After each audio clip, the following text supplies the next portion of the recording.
मंत्रिपद मिळालं तर काम करायला आवडेल असं सुनेत्रा पवार म्हणतायत। सुनेत्रा पवारांना मंत्रिपदाचे वेध लागलेत का अशी चर्चा त्यामुळे केली जाते। संधी मिळाली तर चांगलं काम करेन असं सुनेत्रा पवार म्हणाले आहेत। मंत्रिपद मिळालं तर काम करायला आवडेल अशी इच्छा सुनेत्रा पवार यांनी व्यक्त केलेली आहे।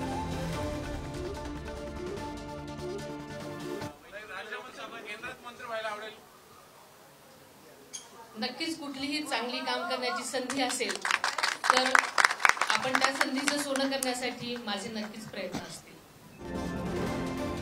तर मंत्रिपद मिळालं तर काम करायला आवडेल असं सुनेत्रा पवार म्हणतात। आज सुनेत्रा पवारांचं पुण्यात जंगी असं स्वागत करण्यात आलेलं आणि त्यानंतर त्या बोलत होत्या।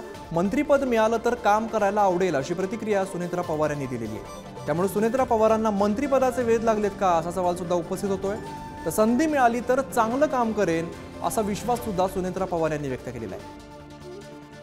आमचे प्रतिनिधी बालाजी पोद्दार अधिकची माहिती देत आहेत। बालाजी, मंत्रिपद मिळालं तर काम करायला आवडेल असं सुनेत्रा पवार म्हणालेले आहेत। नक्कीच हे तर खरं सुनेत्रा पवारांची पहिली प्रतिक्रिया आहे। यापूर्वी कार्यकर्त्यांचा आग्रह असल्याने निवडणुका लढवत आहोत असं म्हटलं होतं।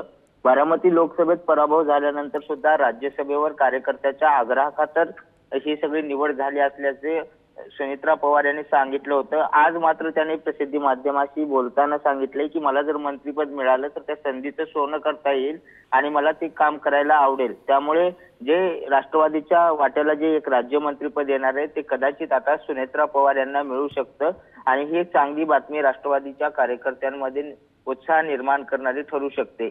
अमित, निश्चित धन्यवाद बालाजी या सगळ्या सविस्तर माहितीसाठी।